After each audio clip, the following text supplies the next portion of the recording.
Today on UI7 News, the body of an infant was found on campus and a police investigation is underway. And the Prairie State goes to the polls today. We'll give you full coverage of the Illinois primary happening now. Then, a U of I basketball player's alleged victim of domestic battery recants her story. We'll have the latest on the Jalen Tate situation. Your UI7 News starts right now.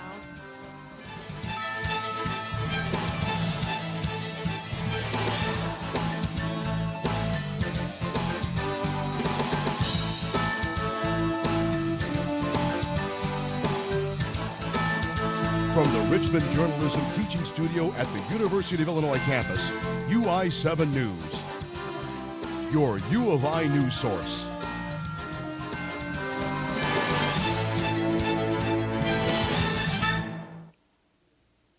Hello, I'm Alejandra Reyes. And I'm Shannon Kelly. U of I police are investigating the death of a newborn baby. The police says the baby was born at a U of I dorm and was later found dead. UI7 Jessica Ramos has more on the investigation. U of I police arrived to Bosfield Hall at about 5 Sunday afternoon after it was reported that a student had been in the bathroom for several hours. According to police, the 19-year-old woman claimed she had the stomach flu and did not need help. After receiving more information, police returned to the dorm. They say they found evidence that a baby was born in the bathroom. After locating the student, they found a male infant in her backpack. UIPD spokesperson Patrick Wade says they are still figuring out the whole story. I personally can't imagine being in a situation like that, so I don't know what she was thinking, whether she was even involved in some of this stuff. So that's all stuff we have to figure out. I don't want to make assumptions about what happened, and I hope other people aren't making assumptions about what happened, because we really need to work through the investigation and figure out what the whole story is. Residents of Bosfield Hall received an email this morning about the incident. The email didn't include details, but provided information about where students can seek counseling. The Safe Haven law is meant to prevent such deaths. Mothers can drop off their babies at fire stations, hospitals, and police stations. The Illinois Safe Haven law applies to unharmed babies under 30 days old. Authorities will determine if charges will be filed once the autopsy is complete. The student is currently in the care of her family. In Champaign, I'm Jessica Ramos, UI7 News. In other big news, voters across the state cast their ballot in today's primary elections. UI7's Gianna Marzetta has more about voter turnout in the CU community. To vote in the primary election today. The Illini Union was filled with students waiting to cast their ballot. This is Camille Gay's first time voting, and like many students, she's excited to let her voice be heard. Well, it's a big election. Last time around I wasn't old enough, so obviously I didn't vote in the county elections either because I just didn't have time, so this is just by coincidence my first time voting. Turnout in Champaign County may be higher than average for a primary election. Dozens of locations are currently available in Champaign County. The Illini Union is one of many polling places where students can cast their vote for this election. When we last checked in, over 170 people have already voted here, and the line is still out the door. For first-time voters like Gay, voting is more than just a new experience. It is also a responsibility to our country. I think it's important for everyone to vote. I think it's a civil duty to do that, and if no one voted, we wouldn't have any say in democracy, so I think it's my duty to do that. Polls are open until 7 p.m. tonight.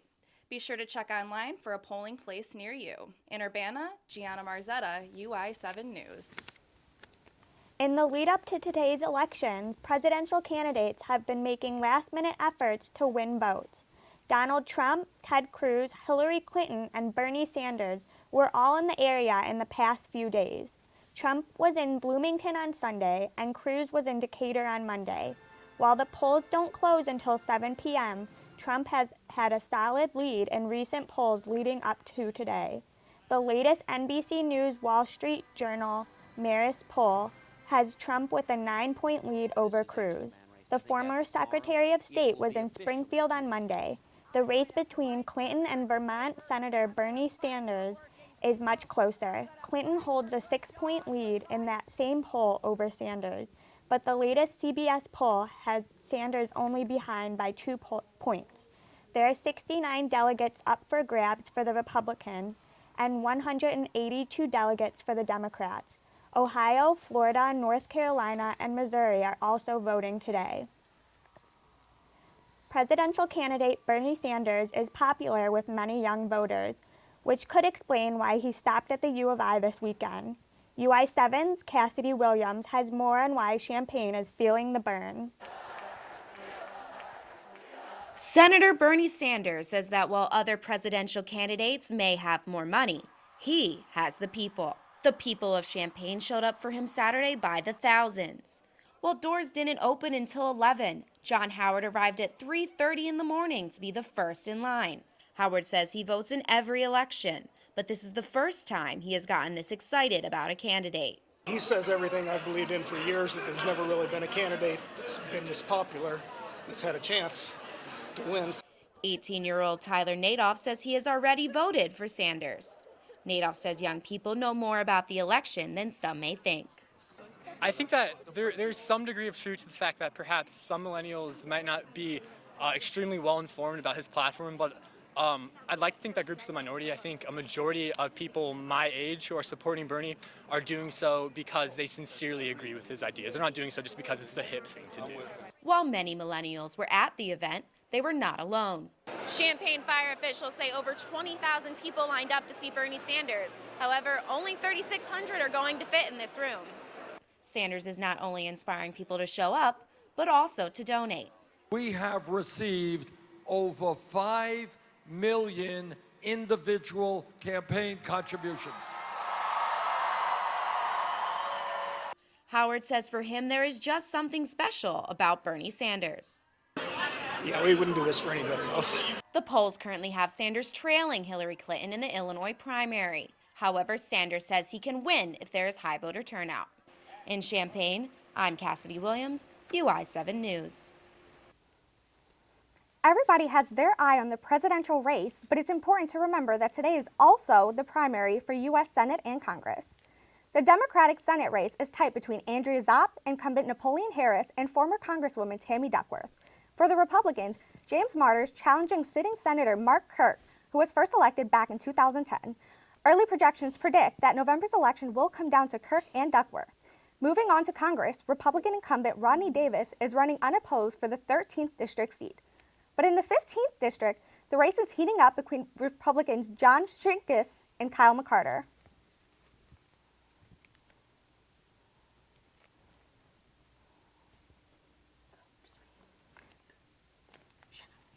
Presidential candidates have a lot to say about immigration this election, but it's not often that we hear the issue from an immigrant's perspective. We have UI7's Claire Lavazorio in the studio to discuss the issue. Thanks, Shannon. About 80 undocumented students currently study at the U of I, and so many more find it difficult to talk about their residency status. I spoke to some undocumented students who are fighting for financial aid on the Champaign-Urbana campus. It takes a community to unite, and it takes a stand to make a change. Jaime Nolasco has always been an accomplished student. He was reading at an 8th grade level. Now an honors history student at the U of I, he continues to excel in his classes. But he's beat a lot of odds to get where he is today. In my life, I thought I was gonna go straight into the workforce, not go to school, even though I was at the top tier of education. Growing up, Nolasco's mother worked countless jobs to fund his education. She supported him financially. But now, Nolasco is asking for support from someone other than his mother. I am an undocumented student, and I have felt the financial barriers of not having financial aid here in the state of Illinois. Nolasco is fighting for the passage of the Access Bill, which provides financial aid for students regardless of their residency status. Him, along with other students, hosted Illinois Coming Out of the Shadows to share their stories and ask for support from the student body and governmental officials. Students are sending these postcards to Springfield where they can sign on the line below in support of the Access Bill. Fellow undocumented student and organizer Ana Rodas understands the importance of this event. The point was for us to come out and speak and tell others of our stories and let them know that we're here for them. Both Rodas and Nolasco are asking for community support for the bill. It's really important that people understand that we have a story.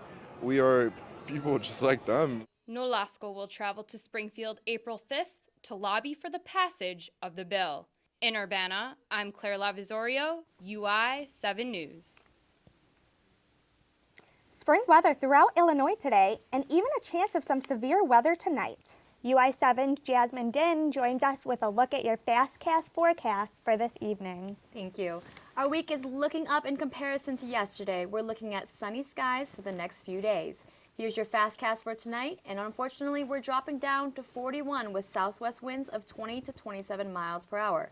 But don't worry, I'll be back with a detailed look at weather for the rest of the week, including the first day of spring this weekend.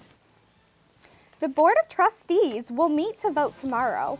We'll tell you what big decision they're set to make.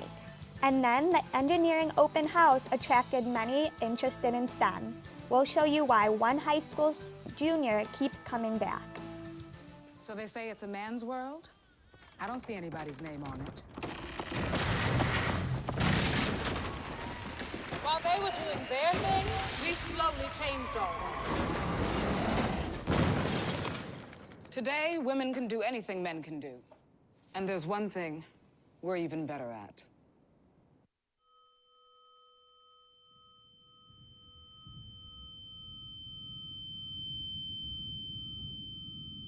Morning, Gary. We are GetSchooled.com. You want a college education, don't you? You know you do. Yeah, but I don't know where to start. That's why we're here. We're free, handsome, I think breathtaking, and here to guide you through every step of the way, starting with attendance. Gary, financial aid forms. Biology homework, G. I got this. Is that Bran?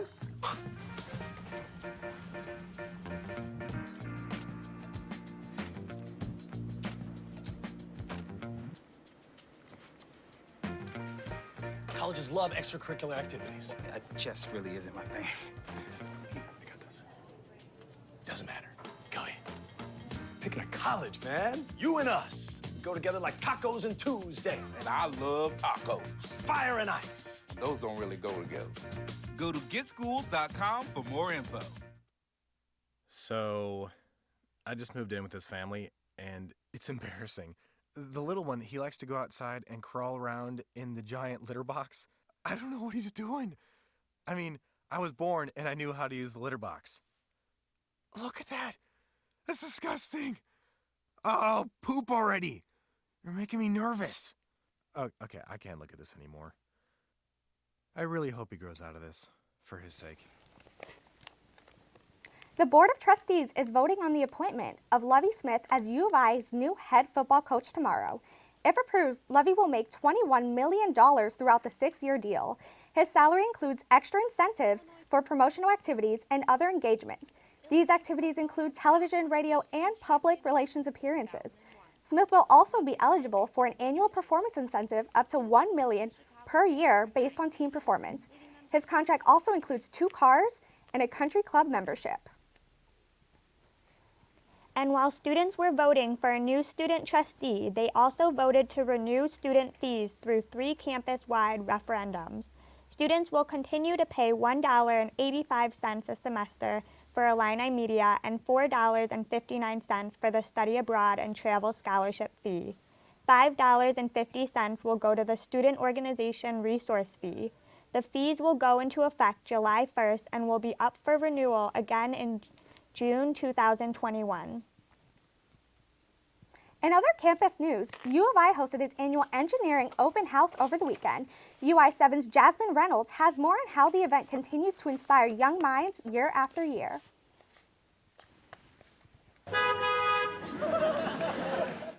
It's an event filled with students, family, and handmade cars. The engineering open house is one of the biggest events on U of I's campus. It began last Friday, and students from near and far traveled to watch the science show. U of I engineering students set up over 200 exhibits to showcase the STEM projects they've worked on for months. This is high school junior Maurice Johnson's 3rd time coming to the open house, and he says he's inspired each time he visits. The first time I came here is when I figured out that I wanted to be an engineer. It's a really good program or fair, you could call it.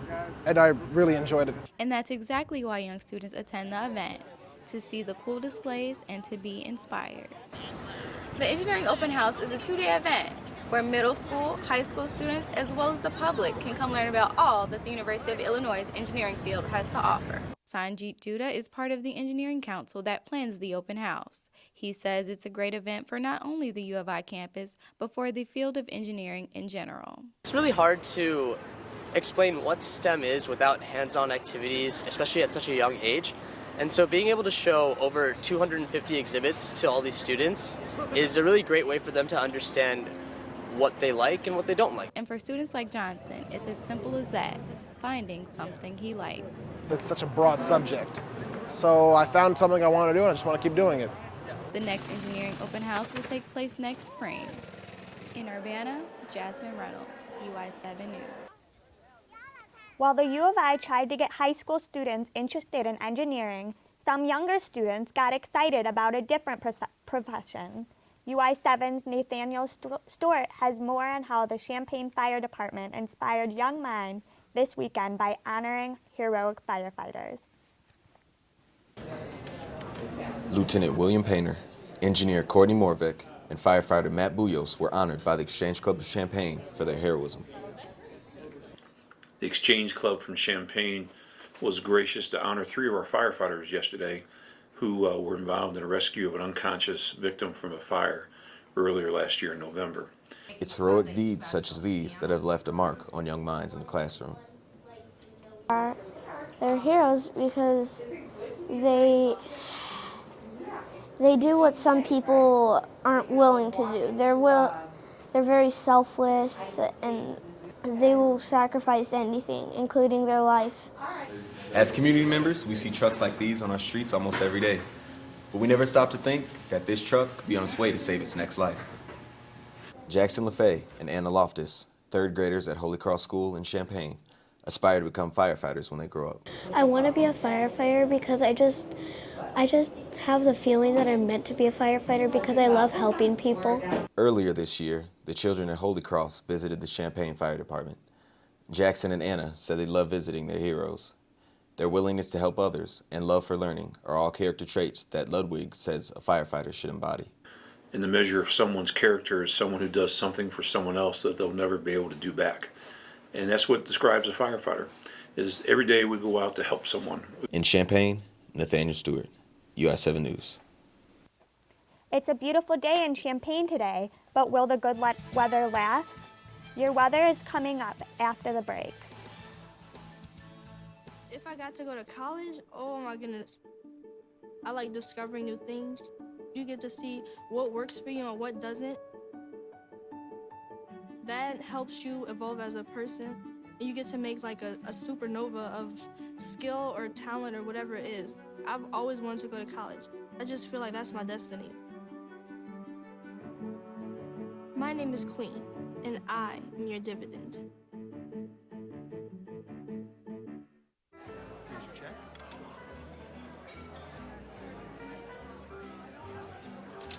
Oh, you got it. You know, since I got rid of my car, I really enjoy walking. Okay. Got it. No?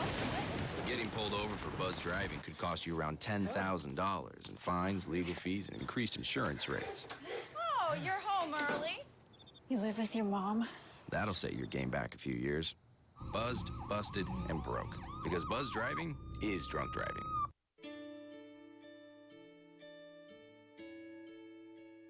Calls me googly eyes. You know you're beautiful, right?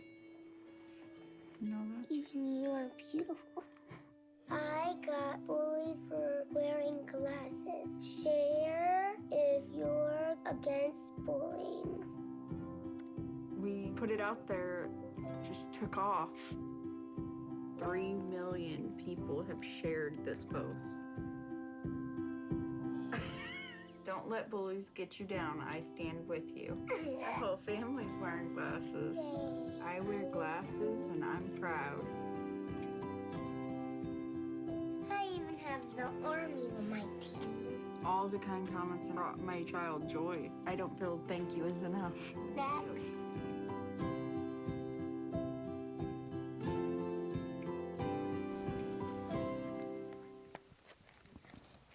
Let's turn to UI7 Jasmine Din for a look at your weather.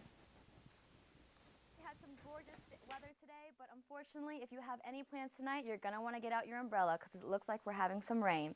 As you can see here by our radar, from Wisconsin and Iowa is going to be pushing that rain our way. Up next, though, if you look at our low pressure and high pressure systems, fortunately, the low pressures from the Rocky Mountains are going to be bringing in the sunshine for this beautiful upcoming week. As for our local temperatures, this is the first time I've seen it this year. So far, we've got the same weather temps across the board. In Champaign-Urbana, we have 70, and in Bloomington Normal, 70 as well. In Decatur, a slight difference, but still only 71. In our Midwest temperatures, there's a little more variation. With Chicago, we have 50, and Springfield, there's 72, and Louisville all the way up there in 78. As for our national temperatures, there's a bigger variation, with Dallas a whopping 83, so lucky for them, and in Atlanta, 84, and all the way in Boston, a lower of 46.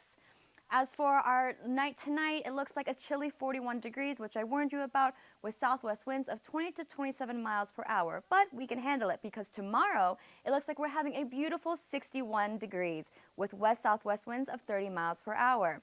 As for our 5-day forecast, we have Wednesday with a sunny 61, Friday, not so bad, but it's a partly cloudy 49, and Saturday, that's where it's going to hit the rain because it's coming in at 46 degrees, but fortunately, that is the first day of spring, so I'm pretty excited for that because I love spring weather. I'm sure some are looking forward to the first day of spring, but I'm sure even more are looking forward to the first day of spring break. If you're heading to any of these spring break destinations, you can look forward to some pretty nice weather. On Wednesday in San Juan, Puerto Rico, we're looking at very warm 85 with some slight rain. In Cancun, Mexico, it'll be partly cloudy and 83, and in Miami Beach, Florida. It's going to be partly cloudy for most of the week, but with higher temps around 78 to 82. As for those staying in the Midwest, my hometown of Peoria, it looks pretty gloomy, with thunderstorms of 60-degree weather and some more. Thanks for giving us some good news. Of course. Joining us now is Joey Gelman with UI7 Sports. Thanks, Shannon. I'll have the latest on the Jalen Tate and his domestic battery charges and an update on the softball's home opener. That's all coming in sports after the break.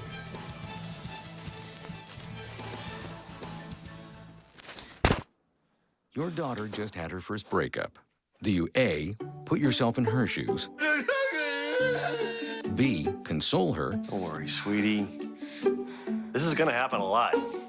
Or C, find her a new boyfriend? Nice, single boys. That was weird. As a parent, there are no perfect answers. But you don't have to be perfect to be a perfect parent. Thousands of teens in foster care will love you just the same. This is the story of a boy who is very sensitive to lights and sounds. So he built secret hiding places where nothing could get in. The boy didn't like looking people in the eye. It made him feel uncomfortable. One day, he found out he had something called autism. His family got him help. And slowly, he learned how to live with it better. Early intervention can make a lifetime of difference. Learn the signs at autismspeaks.org.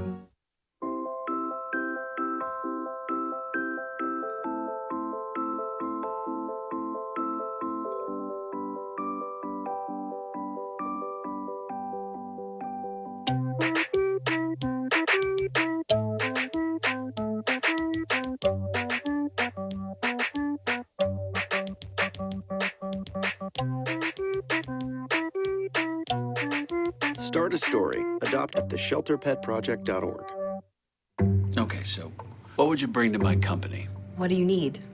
I need problem-solving skills. I got through high school without a car, a phone, or a computer. No college degree, though. Not yet, but life's taught me a lot, and I'm ready for more. Well, you're not the typical kind of candidate that I hire. But you are exactly what I'm looking for. Your company could be missing out on the candidates it needs most. Learn how to find a great pool of untapped talent at gradsoflife.org. Reports this afternoon are indicating that suspended Illini basketball player Jalen Tate may be innocent after being arrested Saturday for a domestic battery charge. According to the News Gazette, defense attorney Tom Bruno says he received emails from Illini softball player Haley Peruccini recanting her statements that junior guard Jalen Tate hit her. Bruno said yesterday that he was confident he could clear Tate's name after he pleaded not guilty Monday to the charges. The News-Gazette reports that there were 2 emails from Perrucini saying that Tate was not present when she was hit in the first email, and then clarified saying she injured herself in the second email. While Tate may be cleared, he is now added to a list of 6 total U of I athletes to be suspended in connection with an arrest, and the 3rd arrest from the basketball team this season. The other basketball arrests in addition to Tate are the arrest of LaRon Black for aggravated assault and Darius Paul, who was arrested in France during the team's European trip for vandalism in 2015. Paul was also arrested for underage drinking and resisting arrest in 2014. Be one of the reasons why the team is not making the NCAA tournament this year. In other basketball news, March Madness brings out the best and worst in all of us sports fans, but once again, the state of Illinois will not be bringing home any hardware. For the 3rd consecutive year, the state of Illinois will be not taking part in the NCAA tournament. 7 Big Ten teams made the tournament, but the U of I will be sitting on the couch watching the Final Four, along with 9 other Illinois schools. The Illini haven't made the tournament since 2013, but they are just one of the long list of Illinois teams who are missing out on the big dance. After Illinois, Southern Illinois has not made the tournament since 2007, Bradley since 2006, UIC and DePaul since 2004. Illinois State University has not made the trip since 1998, Northern Illinois 1996, Loyola 85, Western Illinois 1981, Northwestern is still yet to make an NCAA tournament appearance in program history. This long list of facility does not look to be changing anytime soon. Many of the best basketball players in the state continue to go elsewhere. Big Ten programs such as Kansas and Kentucky round out that list. Illini softball is hosting a doubleheader at home today, taking on IUPUI at Eichelberger Stadium to kick off their home schedule. The Illini were firing on all cylinders in Game 1, beating the Jaguars 8-0 behind pitcher Jade Vekvanag's first career no-hitter. Center fielder Carly Thomas had a home run in the game to improve to 14-7 on the season. The Orange and Blue are making that mark as they headed in to Game 2, and we're just getting the score, and the final score from Game 2 will be 5-4. It was a doubleheader where the Illini won the second one, sweeping the game with the Jaguars. Remedy Perez had a homer in Game 2, and that one went extra innings. Ruby Vera hitting the game-winning sacrifice fly in the bottom of the 8th inning. Football Illinois continues to be a year-round sport as new head coach Lovie Smith is continuing to bolster his staff in preparation for spring football. The DIA announced yesterday that former San Francisco 49ers defensive coordinator Hardy Nickerson is joining the Illini as their defensive coordinator. Nickerson and Smith coached together with both the Chicago Bears and 49ers. He joined a staff that has recently hired Garrick McGee from Louisville as offensive coordinator, Andrew Hayes-Stoker as wide receivers coach, and Luke Butkus as offensive line coach. Butkus and Nickerson both left the NFL to join Smith in Illinois. And we're just learning that Mike Fair, Tim McGargle, Paul Williams, and Nathan Shieldhouse will all be retained on the coaching staff by Lovie Smith. That's it for today's sports. Wow, it sounds like it was a pretty crazy game for softball. Yeah, it was a fun one. It's the doubleheader. Finally get to play at home. It's almost 70 degrees. Sweeping the doubleheader. Rivera with the sacrifice fly to finish it off, and they came from behind. So always a nice way to start out that home season for softball. Definitely. Thanks, Joey. Stress seems to be a part of everyone's life, but there are more ways to reduce stress. That's today's Health Minute.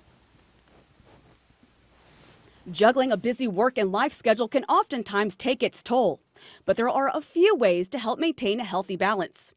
Meditate. Taking a few minutes out of your day to meditate could help make you feel more resilient to stress. Find a quiet place, close your eyes, and take a few deep breaths. Doctors say deep breathing helps to slow down your heart rate and lower your blood pressure.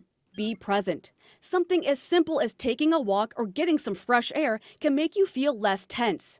The idea is to slow down and to spend some time in the moment. Listen to music. Research shows listening to something soothing can help with anxiety. Adding some nature sounds to your playlist is a good place to start. Get moving. Whether you're out running or doing yoga, any form of exercise is a good way to deal with stress, especially if you do it a few times a week. For today's Health Minute, I'm Jennifer Whalen. That's a wrap tonight's edition of UI7 News. Thanks for joining us. We'll be gone next Tuesday for spring break, but there's another edition of UI7 News next on Thursday. Good night.